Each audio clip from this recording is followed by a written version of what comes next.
이스라엘 자손이 그들의 경계를 따라서 기업의 땅 나누기를 마치고 자기들 중에서 눈의 아들 여호수아에게 기업을 주었으니 곧 여호와의 명령대로 여호수아가 요구한 성읍 에브라임 산지 딥나세라를 주매 여호수아가 그 성읍을 건설하고 거기 거주하였더라. 같이 합니다. 제사장 엘르아살과 눈의 아들 여호수아와 이스라엘 자손의 지파의 족장들이 실로에 있는 회막문 여호와 앞에서 제비 뽑아 나눈 기업이 이러하니라.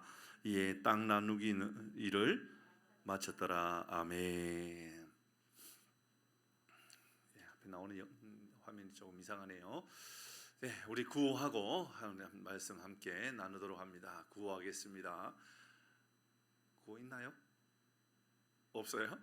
예, 그냥 구호합니다. 시작. 하나님이 우리와 함께 하십니다. 그래서 우리는 잘 되고 있습니다. 할렐루야. 아멘. 하나님께서 은혜를 우리에게 주실 줄 믿습니다. 예, 아마 빔 프로젝트와 관련된 시설을 오래 썼죠, 그죠? 예, 바꿀 때가 됐죠. 네, 예, 뭐 조금 더 써보고요. 못 쓸 때 되면 뭐 바꾸면 되죠. 뭐 예, 아마 선 문제일 것 같아요. 이건 선 문제인데 사실 우리가 쓰고 있는 게 이게 RGB라고 하는 선을 쓰고 있는데 그게 굉장히 옛날 선이에요. 지금은 이제 이런 선을 안 쓰고 HDMI 선을 쓰는데 사실 배선하는 게 힘들어가지고 그래서 공사를 안 한 거예요. 여러분 참고하시고요. 우리 시간 되면 또 한번 좀 손을 보도록 그렇게 하겠습니다. 오늘은 이제 땅을 분비하는 마지막 시간입니다. 참 많이 달려왔네요, 그렇죠? 여호수아의 말씀 저는 한 5, 6개월 뭐 길면 한 7, 8개월 할 줄 알았는데 1년을 하게 될 거라고도 생각도 못했습니다. 사실 1년이 넘었습니다. 지금 55번째 말씀이거든요. 그러니까 한 달에 한 번씩 제가 또 빠졌으니까 벌써 1년 하고도 벌써 한 2달 넘게 되었다라고 볼 수 있습니다. 자, 오늘 땅을 분배하는 일 마지막 마쳤던 이야기 오늘 51절에 마지막에 보니까 이에 땅 나누는 일들을 마쳤더라 그랬습니다. 땅을 나누는 일을 마쳤는데 이 이야기를 나누기 전에 이제 지난번에 있었던 것을 다시 한번 또 점검을 해보도록 합니다. 지난번에 단지파가 땅을 분배받는 이야기에 대한 말씀을 나누었죠. 이 단지파가 땅을 분배받는 일은 참 매우 마음이 서글픈 사건입니다. 말씀을 나누지만 참 이런 말씀은 목회자가 설교할 때도 마음이 참 편치 않습니다. 비록 인정받기 어려운 가문의 출신인 건 맞습니다. 라헬의 이 여종 빌하를 통하여 태어났던 이 야곱의 5번째 아들 아니었습니까? 그런데 그가 많은 식구들에 비하면 비록 땅을 많이 받지는 못했어요. 그렇죠?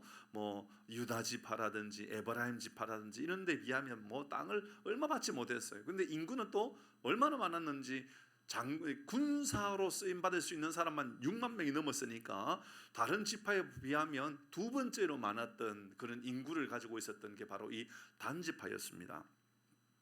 그런데 그들이 땅을 받았던 땅은 작은 땅이었죠. 다시 한번 볼까요? 예.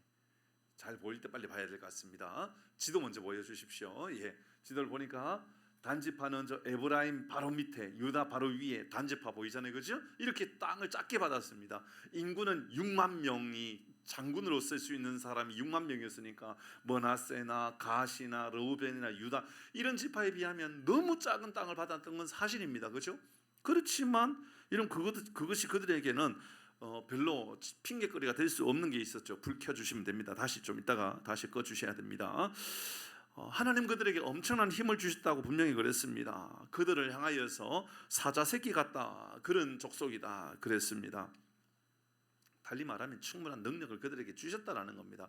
감당할 만한 힘을 주셨다라는 겁니다. 6만 명이 넘는 군사를 가지고 있었고 그들은 충분한 힘이 있었지만 그들은 이 단지파가 가지고 있었던 이 땅에 거주하고 있는 사람들이 참 힘겨웠던 겁니다. 누구였죠? 아모리 족속이었습니다. 아모리 족속과 함께 싸운다라는 것이 그들에게는 피곤한 일이었습니다. 인구를 떠나서 그들이 그 땅에서 전쟁하여서 이 단지파의 땅을 소유하고 하나님의 약속의 땅을 이거 소유하고 살아간다는 게 그들 마음 안에는 녹록치 아니었던 고민거리가 된 것이지요. 그래서 그들이 선택한 것은 이 땅을 선택한 것이 아니라 저 북방의 끝 저기 위에, 그러니까 므낫세 지파와 납달리 지파의 저 끝 북방의 끝 쪽에 있는 땅으로 이주하기로 결정한 겁니다. 하나님이 약속하신 겁니까? 약속하지 않았는 겁니까? 안 한 거죠. 하나님이 주셨던 약속이 아니었습니다. 그들은 전쟁하는 것이 싫다라고 보는 것도 어렵습니다. 그들은 여러분 아모리 사람과 싸워서 이길 자신이 없었다, 그것도 아닙니다. 그들은요 편한 길로 가기로 결정한 겁니다. 그냥 세상 사람과 어울려서 사는 것이 그들에게 좋다라는 것이죠. 북방 땅에 거주하였더니 북방 지역에 여러분 전쟁을 할 때는 6만 명이 필요가 하지 않았었습니다. 몇 명이 전쟁하러 나갔죠? 600명, 100분의 1%의 사람도 되지 않는 인구를 데리고 나가가지고 전쟁에서 그 땅을 뺏어버렸습니다. 하나님은 100을 주셨지만 1로 전쟁에서 1로 살아가는 겁니다. 1%로 살아가는 것이죠. 여러분 1%가 되는 것이 아니라 하나님 주신 100이 있는데 99는 다 묻어두고 그냥 우리 1로 살아가자 그랬던 겁니다. 그것은 평화를 위한 것이 아니었습니다. 쉬운 길을 선택한 것이지요. 하나님의 약속과 상관없습니다. 하나님의 주신 땅이라고 해도 상관없습니다. 하나님이 주신 능력도 상관없습니다. 그들은 자기의 판단에 옳은 대로 선택하고 살아간 것입니다. 자기가 하고 싶은 대로 살아가는 것이죠. 결국 그들은 제일 먼저 하나님을 떠나게 되었고 결국은 포로의 삶을 살아가게 되었습니다. 결국은 요한계시록에서 단지파는 사라진 지파가 되고 말았습니다. 그 이야기 지난번에 나누었죠. 그래서 우리는 단지파를 통해서 우리가 마음에 새겨야 될 아주 중요한 의미가 있다 그랬죠. 그것은 그리스도인으로서 하나님께서 감당할 만한 능력도 주셨고 힘도 주셨고 신분도 약속해 주셨고 약속의 땅도 우리에게 보장해 주셨습니다. 그러나 세상 사람으로 살아갑니다. 하나님께서 주신 힘이 아니라 세상의 힘으로 세상에 어울리면서 하나님께는 불순종하고 하나님이 없는 사람으로 살아가더라는 것이지요. 결국은 이 세상에 더 좋은 결국은 이 세상이 더 좋은 사람으로 살아가다가 사라지는 족속, 결국은 없어지는 족속으로 끝난 것이 바로 단지파였습니다. 우리도 우리가 어떤 사람인지 어떤 신앙을 가지고 있는지 돌아보아야 됩니다. 이렇게 단지파가 마지막 땅을 분배받음으로 모든 땅이 마무리가 되었습니다. 그리고 다시 한번 이제 첫 장부터 쭉 살펴보기 너무 많이 걸리고요. 14장부터 생각해 보면 먼저 땅을 분배할 때에 제일 먼저 유다 지파 땅이 분배받게 되었죠. 그리고 16장 17장에서 요셉 지파 땅이 분배받게 되었습니다. 그리고 분배받지 못했던 땅이 7군데가 남았었는데 바로 18장과 19장에 이어서 이 땅이 이렇게 분배받게 되었던 겁니다. 그 땅이 이제 실로에서 분배받게 되었던 것이죠. 자, 51절의 말씀, 오늘 51절의 말씀을 같이 한번 읽어봅니다. 51절입니다. 시작. 제사장 엘라살과 눈의 아들 요수아와 이스라엘 자손의 지파의 족장들이 실로에 있는 회막문 여호와 앞에서 제비를 뽑아 나눈 기업이 이러하니라. 이에 땅 나누는 일을 마쳤더라. 어디에 모였었죠? 실로에 모였습니다. 실로에 모여서 땅을 분배했었습니다. 자, 오늘 본문의 이 51절의 말씀이 어쩌면 이 14장부터 19장까지의 전체의 이야기를 한 줄로 요약해 놓은 말씀이 아닐까라고 볼 수가 있습니다. 어떻게 말하지요? 그들이 지금 실로에 있는 회막문에 모였습니다. 모였죠, 그죠? 실로에 있는 회막문 앞에 사람들이 모였습니다. 그리고 여호와 앞에서 제비를 뽑았습니다. 제비를 뽑은 대로 나누게 되었습니다. 이렇습니다. 회막에 모였지요. 그곳에 예배합니다. 그리고 그들이 말씀대로 행합니다. 제비를 뽑아서 그들 땅을 나눕니다. 이것이 여러분 기준이며 질서입니다. 땅을 분배하는 질서는 이 기준 안에서 모든 것들이 다 진행되었던 겁니다. 맞죠, 그렇죠? 먼저 그들이 회막을 만들고 회막문에 모였다라는 것이죠. 그것은 예배의 장소로 모였다라는 겁니다. 우리 그리스도인의 삶을 결정하는 것도 이런 질서가 있어야 되는 거예요. 먼저 무엇이 있어야 되느냐? 예배의 자리가 있어야 되는 거죠. 여러분, 회복에 모였다라는 것은 하나님을 만나기 위하여 모였다라는 것 아니겠습니까? 예배가 없는 그리스도인 삶을 어떻게 우리가 그리스도인이라고 말할 수 있겠습니까? 그리스도인은요, 예배를 위하여 모이는 사람들입니다. 그러므로 예배가 무너지면 여러분 우리 신앙도 무너지는 겁니다. 그리스도인은 궁극적으로 예배하기 위하여 모이는 사람들입니다. 예배가 삶의 시작입니다. 우리 하나님은 우리가 예배를 통하여 세워진 사람들이라고 끊임없이 알려줍니다. 그래서 우리는 여러분 월요일이 시작이 아니라 주일을 시작으로 삼고 살아가는 사람들입니다. 세상 사람들은 월요일을 시작이라고 말하지요. 우리는 월요일이 시작이라고 믿지 않습니다. 우리의 시작은 주일입니다. 주일. 예비함으로 한 주간을 시작하는 겁니다. 여러분 세상 사람들은 한 주간의 삶을 살아가다가 주일날 쉬어야 되겠다라고 말합니다. 우리는 그렇게 말하지 않습니다. 한 주간의 시작은 예배드림으로 한 주간을 시작한다.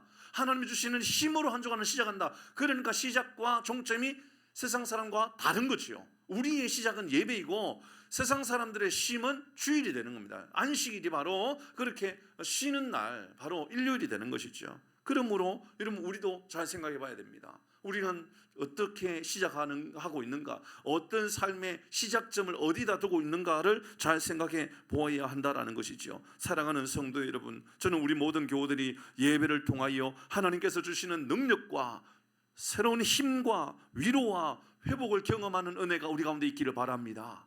바로 이 여호수아의 땅의 분배의 시작은 바로 예배하는 회막에 모여서 함께 주님을 바라보는 것, 그것이 그들의 시작이었던 겁니다. 여러분, 예배가 무너졌음에도 불구하고 영적으로 건강한 사람을 만나본 일이 있나요? 아니요. 그럴 수가 없습니다. 예배가 무너졌으면 은혜의 통로가 무너진 겁니다. 말씀의 통로가 무너진 겁니다. 여러분, 우리의 삶의 믿음의 통로가 무너진 것이지요. 그래서 나는 예배를 못 가도 나는 예수님을 믿어, 그 말은 틀린 말입니다. 잘못된 말입니다. 예배가 무너졌는데 어떻게 신앙에 이러면 유지를 할 수 있습니까? 믿음의 조상들을 잘 돌아보시기를 바랍니다. 여러분 올바른 믿음의 삶을 살아갔던 이들은 그들이 장막의 처소를 옮길 때마다 예배의 처소를 만들었습니다. 그들의 정체성은 바로 예배였기 때문에 그렇습니다. 하나님은 당신의 백성들을 예배의 자로 세우기 위하여 우리를 만드셨다라고 이야기하지 않습니까? 그렇게 회막이 제일 먼저입니다. 예배가 제일 먼저입니다. 그리고 그들은 이제 어떻게 행합니까? 여호와 앞에서 제비를 뽑았다고 말합니다. 하나님 앞에서 행하였다. 말씀을 따라갔다. 행함이 바로 어디서부터 시작되었다? 여호와 앞에서 시작되었다라고 이야기합니다. 여러분 말씀의 인도를 받은 것이지요. 주의 말씀의 인도를 받을 때에 여리고성은 무너질 수 있었던 겁니다. 그런데 여호와의 말씀의 인도를 받지 못하고 여호와 앞에 서 있지 못했을 때에는 작은 성이었지만 여러분 아이성에서도 질 수밖에 없었던 겁니다. 여호와 앞에 서 있으면 큰 성이고 누구도 이길 수 없는 성이라고 생각했던 여리고성도 이길 수 있지요. 하나님 앞에 서 있으니까 하나님이 행하시는 것 아닙니까? 하나님의 능력 앞에 서 있는 것 아닙니까? 그런데 작은 성 아이성에서 또 무너졌던 이유는 그들이 하나님 앞에 서 있지 못했기 때문에, 하나님을 따라 나가지 못했기 때문에 그들이 실패했던 겁니다. 그래서 40년 동안 하나님께서 가르쳐주셨던 것이 너희들 밤에는 불기둥 낮에는 구름기둥을 바라보면서 내가 나갈 길을 안내해 주겠다 말씀하지 않았습니까? 사랑하는 성도 여러분, 예배 드림으로 끝나지 아니하고 이제 삶의 자리로 나가거든. 여러분 우리가 바라보는 것 말씀의 기준을 따라 살아가는 은혜가 있기를 바랍니다.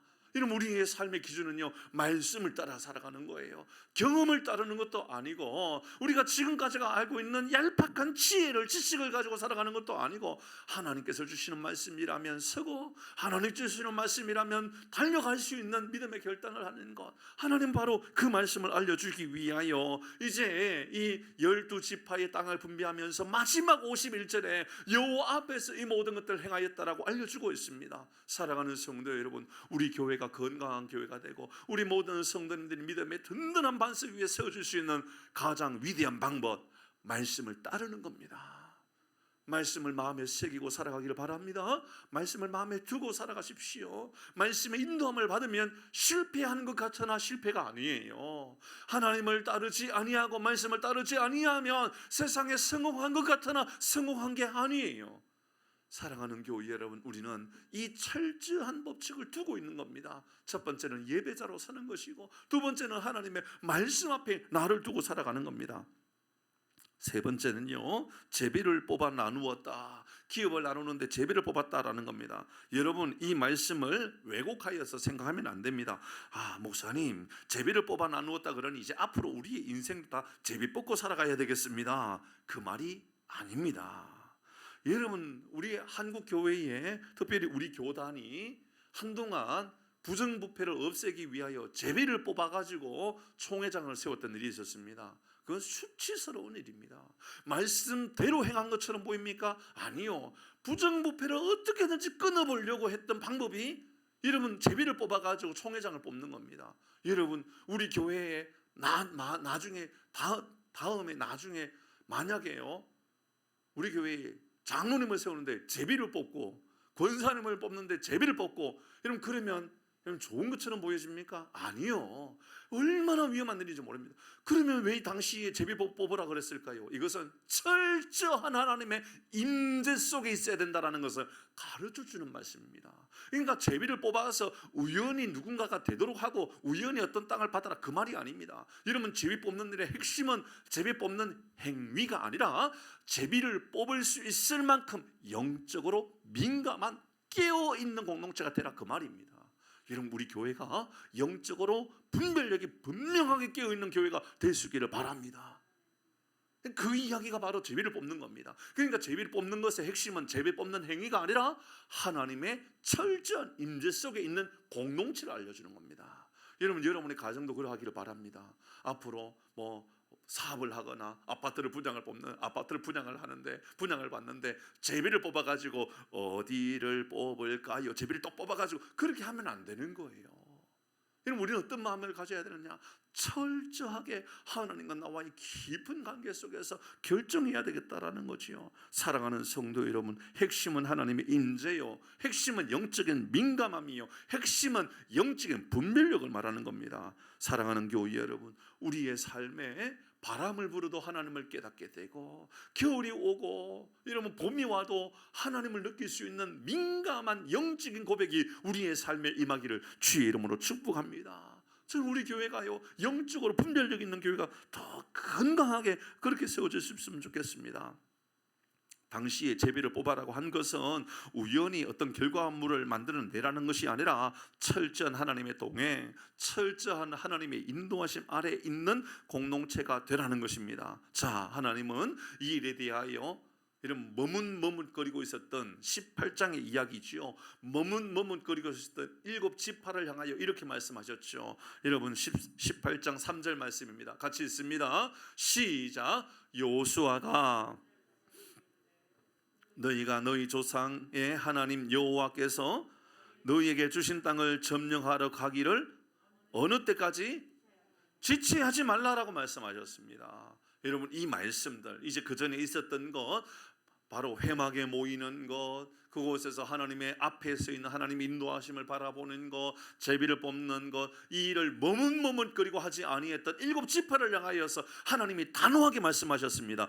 어느 때까지 지체하겠느냐? 이것은요, 영적인 무감각함이며 영적인 태만에 가깝습니다. 12지파의 땅이 이제 분배받는 일에 있어서 중요한 하나님의 말씀이 임하였고 중요한 하나님의 기준이 세워졌는데 왜 가만히 있느냐? 달려가라라는 것이었습니다. 사랑하는 성도 여러분, 이것이 바로 우리의 삶의 결정의 기준이 되어야 되는 거예요. 말씀 앞에 서 있고 예배자의 자리에 서 있고 철저한 하나님 앞에 민감하게 하나님의 인도하심을 우리가 경험하고 살아가는 것, 이 기준을 가지고 살아가라 이야기하고 있습니다.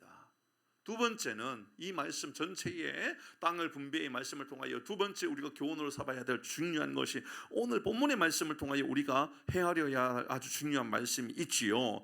49절 50절 말씀을 같이 읽습니다. 49절 50절 시작.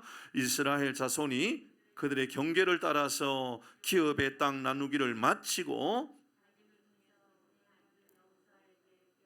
50절 곧 여호와의 명령대로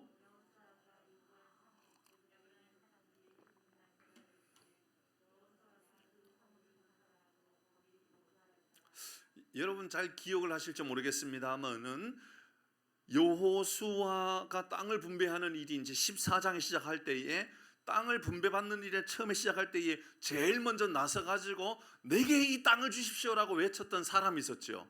누구죠? 갈렙이었습니다. 갈렙. 헤브론 땅을 향하여서 이 산지를 내게 달라고 먼저 믿음으로 선포했죠. 헤브론 땅은 어떤 땅? 예배의 땅, 거친 땅이었고, 그 땅에는 장수들, 큰 거인들이 사는 땅이었지만, 그래도 원래 그 땅은 예배의 땅이었고, 원래 그곳에서는 아브라함이 예배를 드리면서 하나님 앞에 섰던 그 땅이었기 때문에 갈렙은 이 마음이 있었던 겁니다. 하나님, 제게 좋은 땅이란 평지 땅이 아니고 물이 많은 땅이 아니고 예배의 땅이 진짜 중요한 땅입니다. 믿음의 땅이 제일 중요한 땅입니다. 그러면서 여호수아 앞에 갈렙이 하나님 앞에 외쳤던 말 아닙니까? 이 산지를 내게 주옵소서. 그렇게 여호수아의 이 땅의 분배의 시작은 갈렙으로 시작되었습니다. 맞죠, 그죠? 마지막은 누구로 마무리가 되지요? 여호수아로 마무리됩니다. 시작은 믿음으로 결단하고 믿음으로 도전하였던 갈렙으로 시작했고, 이 땅의 마무리는 믿음으로 순종하는 여호수아로 인하여 마무리합니다. 50절 곧 여호와의 명령대로 말씀대로 여호수아가 요구한 성읍 에브라임 산지 딥나세라를 주매 여호수아가 그 성읍을 건설하고 거기 거주했다. 보세요. 시작도 믿음의 순종으로 시작하였고 믿음의 도전으로 시작하였고 마지막 결단하고 마지막 결론도 믿음의 사람 여호수아로 말미암아 마무리하고 있습니다. 여러분, 이것이 바로 우리의 삶의 현장에서 나타나야 될 우리의 결단의 모습입니다. 믿음으로 시작하고 믿음으로 도전하고 믿음으로 순종하면 하나님께서 약속해 주셨던 땅을 우리에게 허락해 주시는 것이죠. 믿음이란 이렇게 믿음으로 도전하고 믿음으로 순종하고 마무리하는 것, 이게 바로 믿음인 겁니다. 자, 이제 여호수아가 요구한 땅을 돌아보면서 마무리하도록 하십시다. 여호수아가 요구한 땅 50절 말씀에 보니까 곧 여호와의 명령대로 여호수아가 요구한 성읍 에브라임 산지 보겠습니다. 다시 지도를 한번 볼까요? 다시 지도입니다. 에브라임 산지는 단지파 바로 옆에 있는 에브라임이 보이죠? 저기에 산지입니다. 저기 산지는 어디에서 가까우느냐 하면 실로 바로 옆에 있는 곳입니다. 실로에서 여러분 여호수아와 갈렙과 사람들이 땅을 분배했던 그 지역, 그 실로 바로 옆에 있는 곳이 딥나세라입니다. 자, 여러분 혹시 이제 불 켜주셔도 됩니다. 어딘지만 알면 되니까요. 딥나세라를 들어보신 일이 있습니까? 없죠. 도대체 딥나세라가 뭐야? 딥나세라는 어떤 땅이야? 딥나세라가 뭐 유명세가 있는 땅도 아니고 그렇다고 좋은 땅으로 보여지지도 않습니다. 그렇죠? 에브라임 산지라고 이야기하고 있는 거 보니까 그 땅은 그렇게 훌륭한 땅으로 보여지지 않습니다. 여러분, 딥나세라는 누구도 알만한 성읍이 아닙니다. 견고한 성읍도 아닌 것으로 보여지고요, 에브라임의 산에 있는 산지에 불과한 땅입니다. 평지도 아닙니다. 그 땅은 좋은 땅일 리가 없습니다. 그 땅은 별로 선택할 만한 좋은 땅의 이야기가 아니라는 것이지요. 어떤 학자들은 그 땅은 이미 회파되어진 땅이라고 보는 사람들도 많습니다. 보잘것없는 작은 땅, 그 땅이 바로 오늘 나오는 이 딥나세라라는 땅입니다. 우리는 다시 한번 이 여호수아의 리더십을 돌아보게 합니다. 그는 싸움을 할 때 뒤에 서 있었습니까? 앞에서 나아가서 전쟁하는 사람이었습니까? 앞에서 전쟁하는 사람이었습니다. 공을 이제 나누는 마지막 땅을 분배받을 때는 제일 앞에서 제일 좋은 땅을 선택했습니까? 제일 마지막에 주어져 있는 땅을 받습니까? 마지막에 주어져 있는 땅을 받습니다. 전쟁할 때는 제일 앞에서 열심을 다해서 전쟁하였다가 마지막에 상급을 받을 때에는 내가 뒤에 서 있겠다라고 다 나누어 준 이후에 하나님 내게 주신 땅, 내가 그 땅을 받겠다고, 그 땅 좋은 땅 아니어도 상관없다고, 그 땅 산지여도 상관없다고, 그 땅 사람들이 그렇게 좋아 보이는 땅이라고 말하지 않아도 상관없다고. 여러분, 다른 지파들에 비하면 상대적으로 그는 나이가 젊을까요? 나이가 많아졌을까요? 나이가 많지요. 이러면 어른을 공경하더라도 그가 먼저 하는 것이 좋아 보이지 않습니까? 그런데 지금 여호수아는 나이가 많지만, 그는 최선봉에서 전쟁했지만, 그는 가장 유명한 사람이었지만, 그가 지금 선택한 것은 가장 좋은 땅이 아니라 가장 험난한 땅, 알려져 있는 땅도 아니고 누구도 아는 땅이 아닌 그런 땅을 그는 선택하면서 하나님께 이 땅을 달라고 기도하고 있는 것입니다. 여호수아는 권력을 휘두르는 사람이 아닙니다. 여호수아는 공동체를 세우는 사람입니다. 여호수아는 자기의 욕심을 따르는 사람이 아니라 여호수아는 하나님의 욕심을 따라 하나님의 영광을 위하여 하나님의 나라를 세우기 위하여 믿음으로 결단하고 순종하는 사람이 바로 여호수아라는 것을 알 수가 있습니다. 그래서 그는 가장 좋은 땅이 아니라 마지막 하나님이 주시는 그 땅을 기다리며 그 땅의 분배를 받고 있는 겁니다. 그래서 여호수아로 말미암아 이스라엘의 땅 분배가 완성될 수 있었던 겁니다. 적용해 볼까요? 우리 교회도 앞으로 많은 중직자들이 더 많이 세워질 겁니다. 정말 많은 중직자들을 세우고 싶습니다. 정말 좋은 일꾼들이 많이 세워지는 교회, 하나님 우리에게 얼마나 그 마음을 간절하게 저에게 또 주시는지 새벽기도 특세하면서 시편 하겠다라고 준비 다 해놓고 한 주간도 남겨놓고 난 남겨놓지 않고 제 마음 안에 너 디도서를 한번 해보라고 하나님 그렇게 마음을 주신 겁니다. 디도서의 말씀의 핵심은 뭡니까? 어떤 일꾼 세울 것인가예요. 선한 능력으로 세우는 하나님의 나라의 공동체 어떻게 세울 것인가, 그 마음을 저에게 주셨어요. 오늘 본문의 말씀을 통하여 저는 이 여호수아의 리더십이 교회를 세운다는 것을 알게 되었습니다. 교회 공동체는요, 영광을 누리려고 하는 사람들로 말미암아 세워지는 게 아니에요. 교회는 여러분 어떤 사람들로 말미암아 세워지죠? 헌신된 사람으로 말미암아 세워지는 겁니다. 특별히 어렵고 힘든 땅, 힘든 사역을 감당하겠노라고 말하는 그 사람으로 인하여 공동체가 세워지는 겁니다. 누구도요, 화장실 청소하는 건 다 힘든 겁니다. 설거지하는 것도 다 힘든 일이고요, 알아주지 않는 일입니다. 차량 운행하는 것도 그렇습니다. 누군가가 차량은 또 청소도 해야 되거든요. 정비도 해야 됩니다. 하지만 하나님 나라의 교회, 이러면 하나님께서 기뻐하시는 교회가 세워질 때는요, 내가 차량 운행하겠다고, 내가 청소하겠다고, 내가 설거지하는 일을 감당하겠다고 그렇게 말하는 한 사람 한 사람을 향하여 하나님께서 복을 주시는 줄 믿습니다. 저는 그래도 오래도록 대형교회에서 사역을 했습니다. 대형교회에서 사역을 하면서 제 마음 안에 들었던 엄청난 중요한 것을 깨닫는 것이 있는데요, 그것은 사람들이 선호하는 사역들이 있더라는 거예요. 교회 안에. 여러분, 사람들이 선호하는 사역들 어떤 사역일까요? 여러분, 교회 안에서요 별로 선호하지 않는 사역이 있고요, 선호한 사역이 있어요. 여러분, 예배 전에 본당에서 예배 전에 안내하는 그 일을 맡는 사역들 굉장히 선호합니다. 장로님들 중에도 그래도 교회의 인지도도 좀 있고 교회에 등망 있는 분이 이분 안내 담당 장로님으로 사역자로 세워집니다.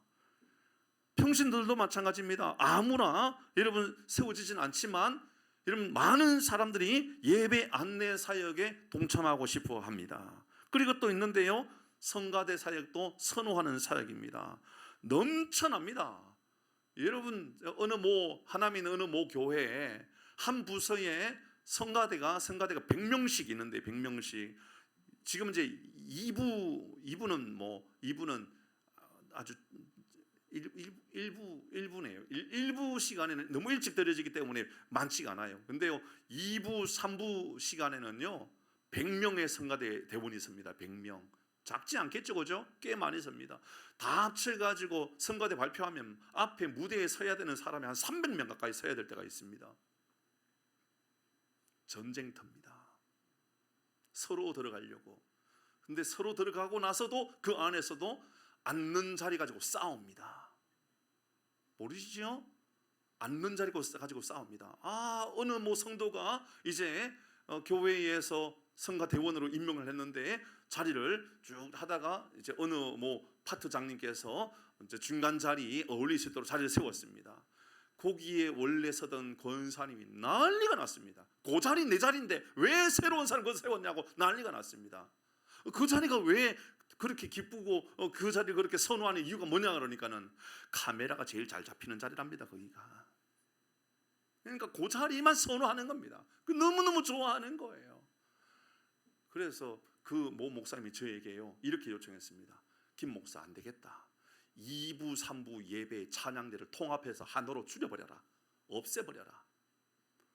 얼마나 힘든 일인지 모릅니다. 제가요 그때 당시에요 교회의 안수 집사님들, 권사님들 저를 찾아와 가지고 항의를 하면서 목사면 목사지 뭐 찬양대까지 가냐 하느냐라고 막 별의별 이야기 나와 가지고요 당회에서 자복까지 붙었어요. 모든 교회의 모든 행정들은 이제 단회의 지도를 받아라라고 딱 써가지고 붙여버렸습니다. 그 정도로 힘들게 여러분 찬양대를 움직이는 게 힘들었어요. 말을 듣지 않아요. 찬양대요 교회의 장로님들 은퇴하면 다 그리 갑니다. 권사님들도 상당 부분은 거기에 다 앉아 있습니다. 그러니까 성가대원의 3분의 2는 권사님 아니면 장로님들이에요. 얼마나 센 곳인지 느껴지시나요? 그런 곳이에요. 그러니까 여러분 선호하는 자리예요. TV 자주 나온다, 뭐 방송을 항상 볼 수 있다, 뭐 이런 이야기 가장 좋은 자리다. 근데요 선호하지 않는 자리 있습니다. 예를 들어서 주일날 주차 봉사. 이게 보통 어려운 일이 아닙니다. 왠지 아시죠? 들어갈 때부터 성도들이요 욕은 하지 않아요. 교회니까. 그렇지만 막말을 하면서 이 주차 안내하는 분들에게 야단을 치듯이 이야기합니다.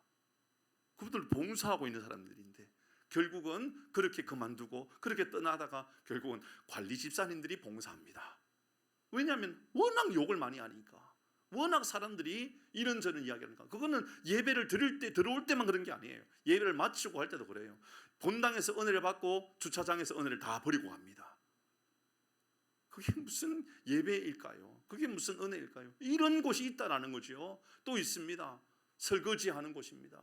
얼마나 힘든 일인지 모릅니다. 한 주에 식사 인원이 한 2,500명, 3,000명이 식사를 하게 됩니다. 그것을 남자 성도님들이 한 대여섯 명에서 설거지를 합니다. 자원해서 할 수밖에 없습니다. 하려고 하지가 않습니다.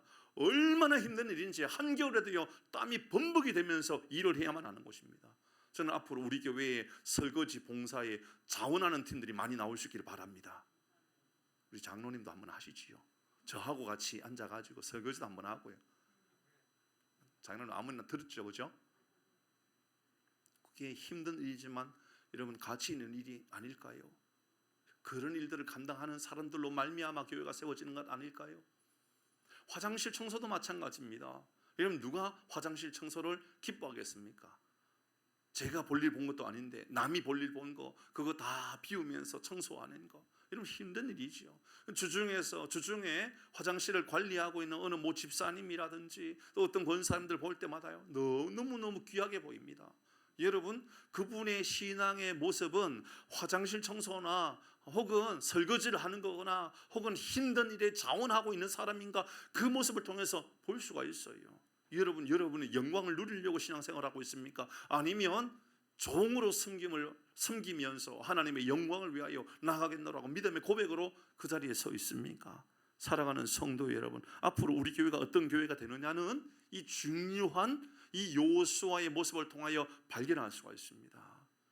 여러분 전쟁할 때는 제일 앞에서 선봉자가 되는 겁니다. 힘든 일 앞에서는 자기가 감당하겠다라고 믿음으로 선포하는 겁니다. 그러다가 영광을 받을 때는 제일 뒤에 서 있는 겁니다. 영광은 내가 나중에 모두가 다 누린 이후에 내가 가져도 됩니다라고 말하는 것이지요. 어떤 교회가 건강해 보이십니까? 여러분 우리 교회는 어떤 교회가 되었으면 좋겠습니까? 굳은 일 마다하지 아니하고 헌신된 자리에 서 있는 사랑하는 교회 여러분 축복합니다. 하나님께서 여러분 존귀하게 여겨주실 것이고 목장의 리더로, 교사로, 청소로, 설거지로, 여러분 식당에서 이런 일 저런 일, 여러분 굳은 일 마다하지 아니하고 서 있는 여러분이 오늘날 이 시대에 여호수아와 같은 믿음의 장군인 줄 믿습니다. 말씀을 마무리합니다. 두 가지를 기억하십시오. 땅의 분배의 기준입니다.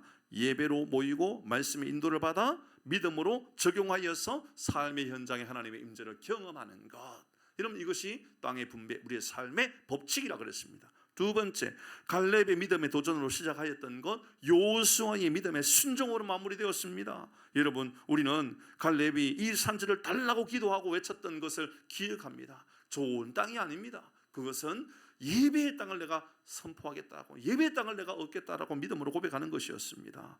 여러분 여호수아는 여러분 딥나세라를 달라고 합니다. 여러분 우리는 갈렙이 이 산지를 내게 주소서라는 말을 많이 듣잖아요, 그죠? 그런데 여호수아의 딥나세라를 내게 주소서라는 말들은 별로 듣지 않잖아요. 여러분 딥나세라를 내게 주옵소서. 사랑하는 교회 여러분, 그 한 성도로 인하여 우리 교회가 든든히 세워지고 하나님의 나라가 선포되어지는 은혜가 우리 교회 가운데, 나라와 민족 가운데 임하기를 주의 이름으로 축복합니다.